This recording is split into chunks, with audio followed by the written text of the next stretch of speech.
Very recently, a United States Court District Judge, Stephen Jones, threw the entire balance of power in Georgia here from a political standpoint into a potential state of upheaval when Georgia's congressional maps, as well as its state legislative voting maps, were thrown out because of violations of the Civil Rights or the Voting Rights Act of 1965.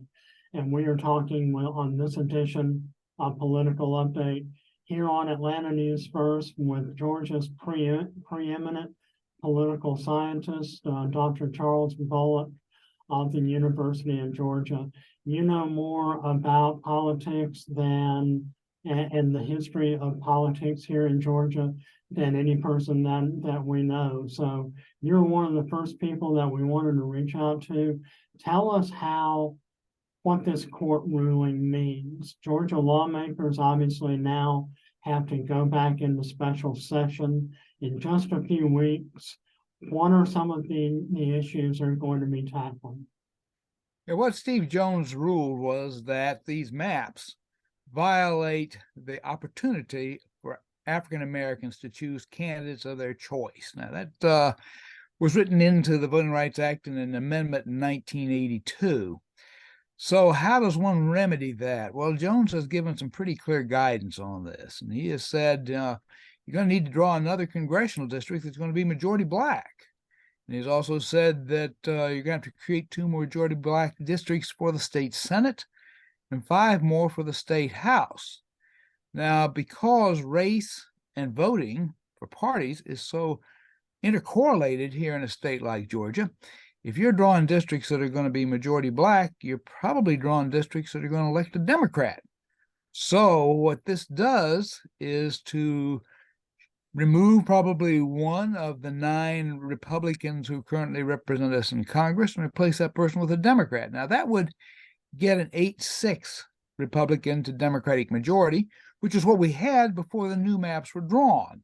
So in a sense, for the congressional maps, it's kind of reinstating the status quo ante. Now, for the state legislative maps, this would reduce the Republican majorities to the lowest points in almost 20 years, if indeed each of these new districts does indeed elect a Democrat, and if Democrats hold on to the seats they already have. So that, for example, if there were to be 5 more Democratic districts in the state House, it would reduce the Republican number of seats from 102 down to 97 out of 180. So it's still a comfortable majority, but it continues a trend that we've seen in process through elections, beginning with 2018, where Democrats have chipped away. It was almost a 2-to-1 Republican majority within the legislature. What are the chances that these newly drawn maps, whatever they turn out to be, could eventually lead to a Democratic majority in the state House and the state Senate? We all know that legislators have to come back and redraw maps every 10 years, according to the census. The general consensus is that when that happens, that pretty much sets the state's political balance of power for the next decade or so. But we're seeing now, we're well into the 2020 decade and are already seeing redrawn maps here in Georgia. Are we going to see a closer Democratic majority between now and 2030 when the next census is ordered? That's been the trend, yeah. What is happening in Georgia is that we are a growth state. New people are moving here. We've got jobs. We've got a strong economy, and so that attracts people to come here from around the country. The people who are moving here tend to be more Democratic than the people who are already here. I mean, sure, a lot of Republicans are also moving here, but overall, this movement into the state makes the state a bit more Democratic. And then another trend that we're seeing is that there is a difference between how younger voters choose their partisanship and older voters choose partisanship. So the strongest supporters of the Republican Party tend to be the oldest voters, the retirees. But their grandchildren much more likely to be Democratic. And this has also been showing up in surveys, this would be election polls, for most of the last decade. So we have these two trends, new people moving in, and then this what we call generational replacement. Old people die off, young people replace them, and both of these movements are in the direction of the Democratic Party. So if those trends continue, then yes, some of the districts which are going to be drawn later on this month or even into early December, they'll be drawn so that they are Republican districts right now, but on the edges around metropolitan areas, particularly around, say, on the north side of Atlanta, we see people moving further and further out. And some of these people who are moving out into what were very Republican areas, for example, like Forsyth County, well, the south end of that county is starting to vote more Democratic. So there will be some districts which get drawn as Republican districts here in 2023, but by 2028 or 2030 elections, they may be electing Democrats. And that's what we saw happening at the end of the last decade. Again, when Republicans drew the districts in 2011, they thought they had some very safe ones on the north side of Atlanta and North Fulton and places like this. And by the end of the decade, they were electing Democrats. So I think that trend is likely to continue. Moving from the state legislature to Congress, we now, as you mentioned a few moments ago, the balance of power in Georgia's congressional district, 9 Republicans, 5 Democrats. Before these new maps took effect, 8 Republicans, 6 Democrats, 14 congressional districts. One of those districts was redrawn in 2021 to force Lucy McBath in the 6th district to run in the newly redrawn 7th district against fellow Democrat Carolyn Bordeaux. That opened up Metro Atlanta's 6th district, which has historically been represented by such GOP powerhouses as Newt Gingrich, Johnny Isakson, Tom Price, several others launched very national political careers. Now it's held by Rich McCormick. Do you think that the Metro Atlanta 6th district and perhaps portions of the 7th will be a focus of lawmakers' attention in a few weeks? Yeah, I think they will be. And part of Steve Jones's order said that you can't just cannibalize the 7th district, the Democratic district, but you could certainly remove some people out of it and still leave that as probably a fairly safe Democratic district, as you then increase the racial minorities within what is now in the 6th district.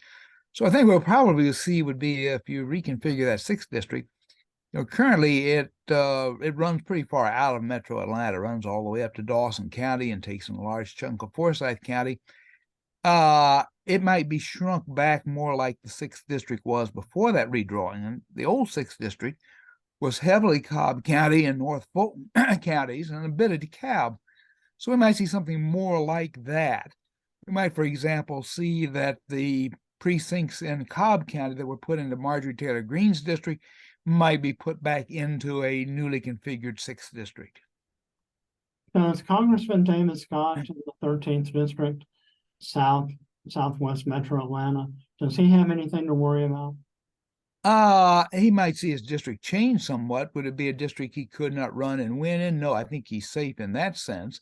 But in trying to create a district that would be majority black, yeah, you may take some of the this would be north side of his constituency and put that into a newly defined 6th district. I think what we will see is that the work which is done is going to be confined to Metro Atlanta, so that the South Georgia congressional districts and probably those over in East Georgia, they're probably not going to be touched. But those that come into it, Metro Atlanta, all of them may see some redrawing of their lines as you shift around bits of population here and there. Marjorie Taylor Greene's 14th district, predominantly northwest Georgia, if I recall, was stretched a little bit into Metro Atlanta. Yeah. There's been some speculation that she can lose some. Does she have anything to me losing sleep over? No, it would be no problem for her because the voters who are taken out, would be Democratic voters.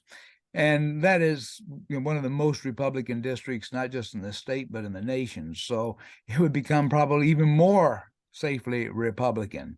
So you do some kind of a flop there where you take out some Democrats, put them, say, into a new 6th district, and shift then some Republicans, perhaps out of this existing 6th district back towards the west, whether they were going to the Loudermilk district, or that might cause a shift some Loudermilk voters into the Green district. So you could see kind of a domino effect in that sense. In terms of nationally, if Georgia does indeed move back to an 8-6, 8 Republicans, 6 Democrats representing the congressional district, with the balance of power on Capitol Hill that is so narrow, does Georgia have the potential to tip the U.S. House back to Democratic control in 2024? Well, another Democratic district could contribute to that. Now, this redrawing here in Georgia is not in isolation. They've already redrawn new districts over in Alabama. There's a court order with regard to Louisiana. There probably will be requirements in Florida.